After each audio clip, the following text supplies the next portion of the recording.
Makanya kalau ada anakmu yang paling cerdas, yang paling pintar, masukkan ke pesantren. Anak yang paling bodoh, itu yang dimasukkan ke pesantren. Nggak sanggup belajar, lari, dituduh pesantren radikal, dituduh pesantren jahat. Sebelum masuk pesantren, anakmu sudah jahat duluan, karena kau bapaknya jahat. Ibu, bapak mestinya datang ke pesantren, mencium tangan ustadz dan ustazah, berterima kasih. Aslinya yang mendidik agama ini kalian bapak, yang mendidik agama ini kalian ibu. Tapi kadang tidak sanggup mendidik, maka ustadz ustazah mereka adalah orang yang dipilih Allah. Maka kata Iqbal dari Pakistan, kada al-muallimu ayyakuna rasulah. Hampir saja guru itu diangkat menjadi rasul.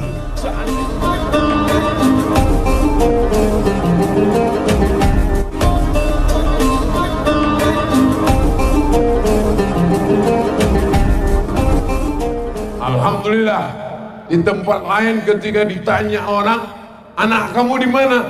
Anak saya di SMP, anak saya di SMA, anak saya di SMK.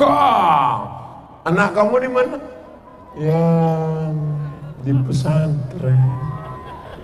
Kenapa enggak pede dengan pesantren? SMP pelajarannya cukup dengan satu tangan, fisika, kimia, biologi, matematika, bahasa Inggris. Fisika, kimia, biologi, matematika, bahasa Inggris.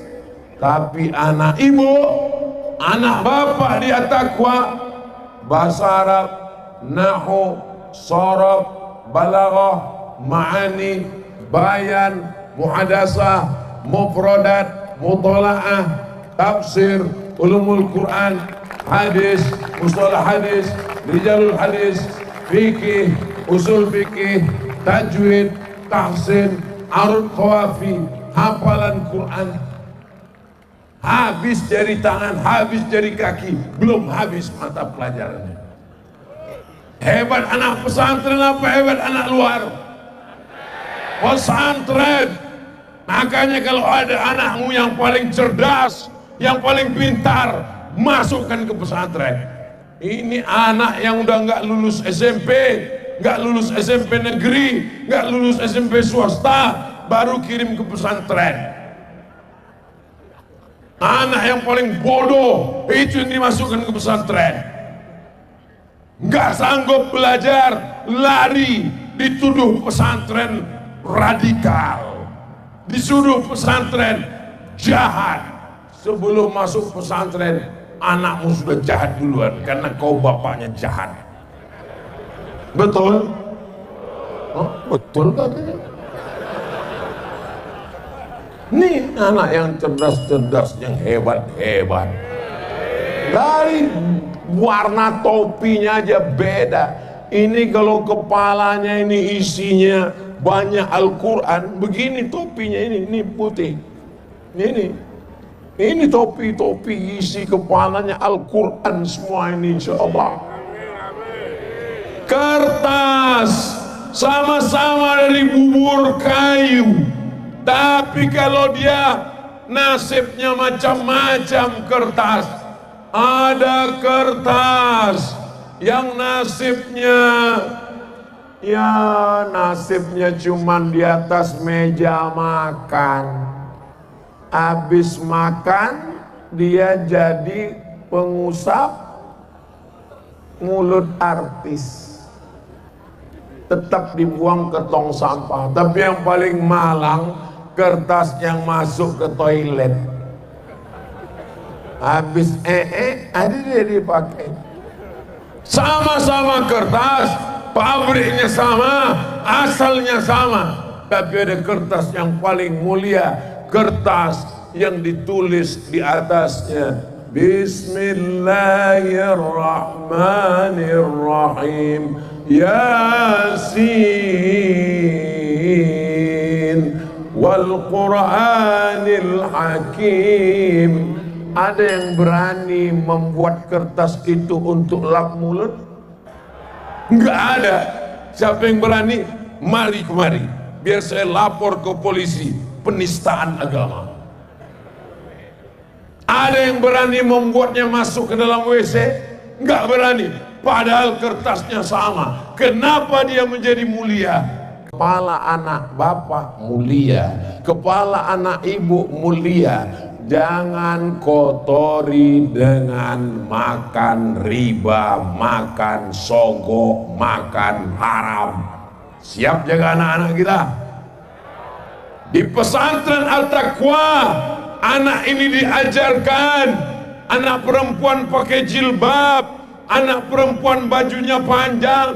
Dia pulang ke rumah, dia lihat ibunya pakai baju you can see. Kamu kan bisa sih ngelihat, kamu bisa ngelihat ketiak bini saya. Guru kita sudah susah, ustadz kita sudah payah. Siapa di antara ibu yang sanggup membangunkan anak jam 4 subuh untuk tahajud dan menjaga anak sampai jam 10 malam? Yang sanggup hanya ustadz dan ustazah di pondok pesantren. Ibu bapak mestinya datang ke pesantren, mencium tangan ustadz dan ustazah, berterima kasih, bukan malah datang bertanya, mana ustadz yang menempelengmu, mana ustadz yang memukulmu, mau kulaporkan ke Komisi Perlindungan Anak. Untungnya ada ustadz yang cerdas, dia buat baleho besar-besar. Siapa yang anaknya tidak mau dididik, bawa pulang didik sendiri. Anak saya menghafal Al-Quran TK, hafal juz 29. Meleleh air mata saya ketika dia membaca abasa wa tawalla an ja'ahul a'ma. Allah, saya haru. Siapa yang mengajarmu nak? Guru di sekolah. Saya datang ke sekolah, mau saya cium tangan gurunya, begitu ketemu enggak jadi. Gurunya perempuan.